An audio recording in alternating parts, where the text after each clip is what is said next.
Reviravolta com Gabigol. Flamengo decide que atacante não viaja para Belo Horizonte para enfrentar o Atlético Mineiro. E vice de futebol Marcos Braz coloca ponto final sobre o assunto.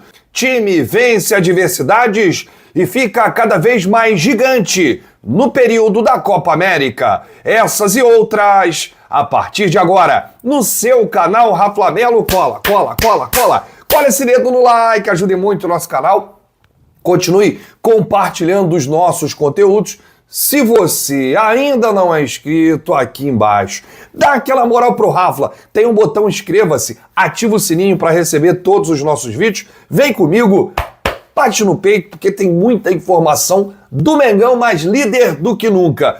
Sabe por que eu acredito no título do Campeonato Brasileiro? Eu acredito que o Mengão vai ser campeão porque o Flamengo está sendo gigante nesse período da Copa América.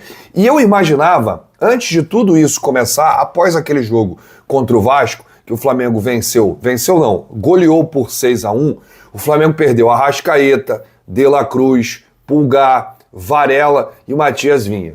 E nesse período foram só jogos importantes, jogos difíceis. E eu imaginava que o Flamengo fosse ganhar 2 jogos, 3 jogos no máximo, mas que iam ter muitas derrotas e empates.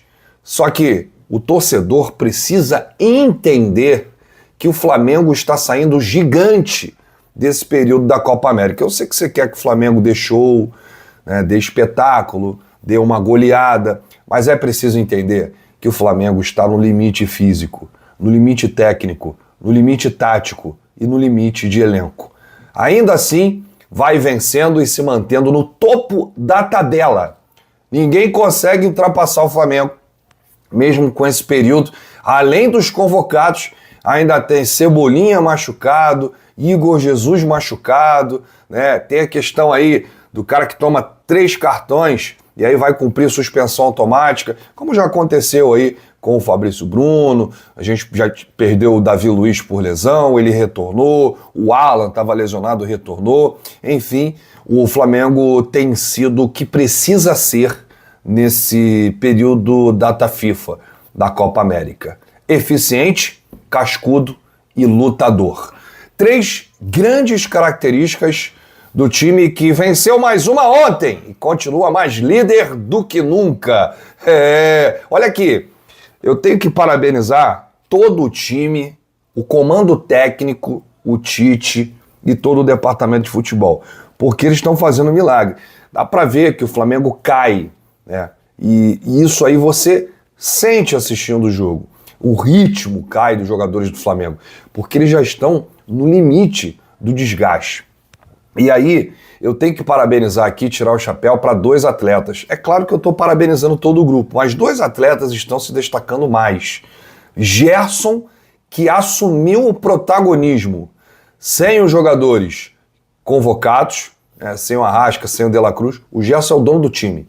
Ele comanda, ele toma conta do meio-campo, ele vai atrás, dá o combate, ele vai na frente, cria jogada, ele participa de gol. Ontem deu um passe açucarado para o Pedro, aquele tapa nojento na bola, e o Pedro abriu o placar.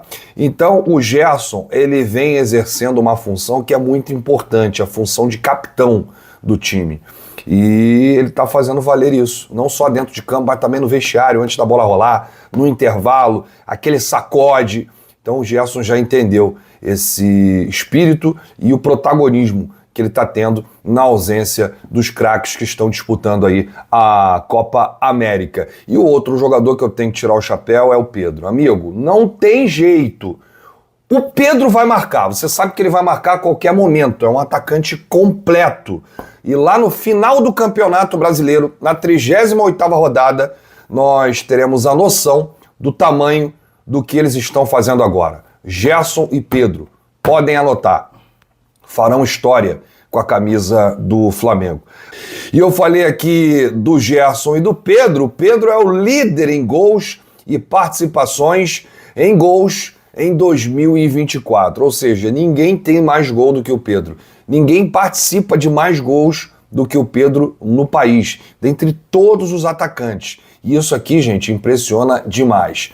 13 jogos no Campeonato Brasileiro, 6 gols, 4 assistências, 10 participações em gols, 107 minutos para participar de um gol, 29 finalizações, 15 no gol, 17 passes decisivos.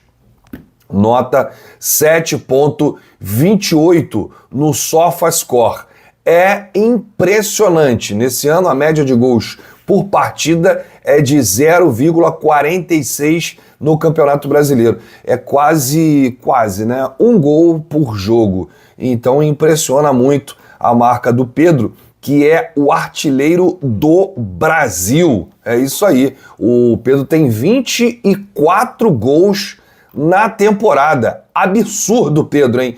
Desses 24 gols, 11 foram no Campeonato Carioca, 5 na Libertadores da América, 6 no Brasileiro e 2 na Copa do Brasil. Tá vivendo aí uma fase absurda, né? O segundo colocado aí, quem se aproxima do Pedro, adivinha? Errou. É o Lucero, do Fortaleza, tem 19 gols. Mas olha a distância, né? O Lucero tem 19, o Pedro tem 24. E o Pedro tá fazendo gol todo jogo, né? O Mastriani, do Atlético Paranaense, também tem 19 gols. E aí aparece na quarta colocação Júnior Santos, do Botafogo, com 18 gols. O que chama a atenção do Júnior Santos é que dos 18 gols que ele tem na temporada, 9 foram na Libertadores, né? Ele tá aí lutando aí pelo título de artilheiro da Libertadores. Só pelo título de artilheiro, tá? Da Libertadores. Título da Libertadores deixa pro Mengão. É isso. Só dá Mengão. É o Pedro aí na cabeça. Bom, gente, um assunto importante aí é sobre Gabigol. Depois que o Flamengo cortou o Gabigol da partida contra o Cruzeiro, o departamento de futebol decidiu analisar jogo a jogo sobre a utilização ou não do atacante na sequência da temporada. E aí, para o duelo de quarta-feira, contra o também mineiro Atlético, em Belo Horizonte, o comando da pasta já definiu. Gabigol continua afastado e está fora da viagem. Foi com essa decisão tomada que homens que cuidam do futebol deixaram o Maracanã. A mudança de panorama só aconteceria diante de uma improvável reviravolta na negociação de renovação do contrato de Gabigol, que tem 5 jogos pelo Campeonato Brasileiro. Se ele chegar a 7, não poderá mais disputar a competição por outro clube ainda em 2024. E nesse sentido, Marcos Braz falou sobre o afastamento de Gabigol, citando o número limite de 7 jogos no Brasileirão. O atacante já tem 5. Vamos ver o que disse o Braz aí. A gente teve uma longa conversa após a entrevista que ele, o Júnior Pedroso, o empresário do atleta, deu. E entendemos que o Gabriel conta com 5 jogos já feitos aqui. Se ele jogasse hoje, já não poderia mais sequer viajar com o clube, caso quisesse ou tivesse alguma proposta do futebol brasileiro.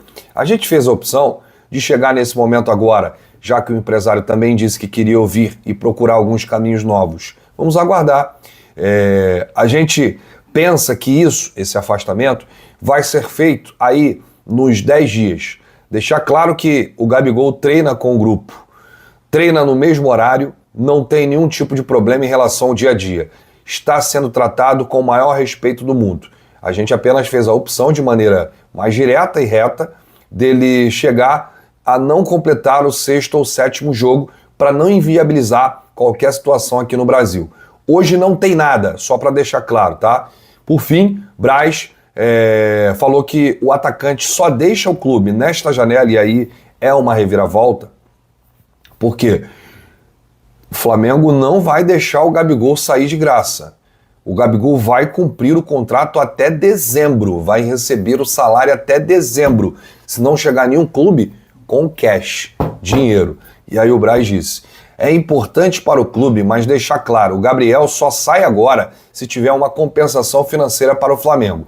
Se não tiver uma compensação financeira para o Flamengo, a gente entende ser plausível que seja dentro das nossas análises um bom negócio. ele vai ficar até o final do ano. Fica aqui, vai exercer o direito dele de ficar até o final. A gente também. Ele não está afastado de absolutamente nada do dia a dia. Somente nesse período curto, a gente deu uma segurada para ver se a gente ajuda o empresário e a decisão do empresário dele de procurar novos ares. Rapaz! O Marcos Braz deu uma cutucada no empresário do Gabigol, Júnior Pedroso, hein? Que foi lá no Sport TV ao vivo e disse que o Flamengo não quer mais, que vai procurar outro clube, vai procurar propostas pelo Gabriel, enfim. A briga tá boa, hein? Mas o Flamengo defende os seus interesses, o empresário do atleta defende os interesses do atleta, e enquanto isso, Gabriel Barbosa está afastado de mais um jogo do Campeonato Brasileiro. Eu falei aqui, antes do Gabriel ser afastado do jogo contra o Cruzeiro no Maracanã, eu tinha dito que poderia ser a despedida do Gabriel contra o Cruzeiro. E o Flamengo, confirmando a nossa informação, resolveu afastar e tirá-lo desse jogo para que ele não complete 6 jogos. O jogo limite é 7, tá? No Campeonato Brasileiro. Quem fizer 7 jogos não pode se transferir para outra equipe. E aí, mais uma vez, a gente estava certo na informação. O Flamengo está preservando o Gabriel para caso chegue uma proposta de um clube brasileiro, ele se transfira e possa disputar aí o campeonato nacional. Com 5 jogos dá para entrar tranquilo, com 6 jogos também, não pode fazer 7. Então o Flamengo retirou aí o Gabigol. Questionado sobre o afastamento de Gabriel da relação das partidas, Tite passou a palavra para o auxiliar César Sampaio. O Tite não quis falar sobre o Gabigol. E aí o César disse: está em uma alçada superior na diretoria. O empresário do atleta manifestou publicamente que existe possibilidade de transferência. Trabalhamos com atletas que estão à disposição. O Bruno Spindel pode te passar mais detalhes. A gente trabalha com quem está disponível. Disse aí o César Sampaio, acabou jogando no ventilador. César Sampaio deixou claro que não vai utilizar o Gabigol, porque é um atleta que está pensando aí no futuro, né? Nos caminhos, nos próximos clubes. Não está ligado aí no Flamengo, eles só vão utilizar atletas que estão disponíveis. Bom, eu volto a qualquer momento com novidades no nosso Mengão. Se você chegou até aqui, é muito importante o seu like, ajuda demais os nossos vídeos, ajuda demais o nosso canal. Grande abraço para você, saudações rubro-negras, bate no peito e diz: isso aqui é Flamengo, valeu!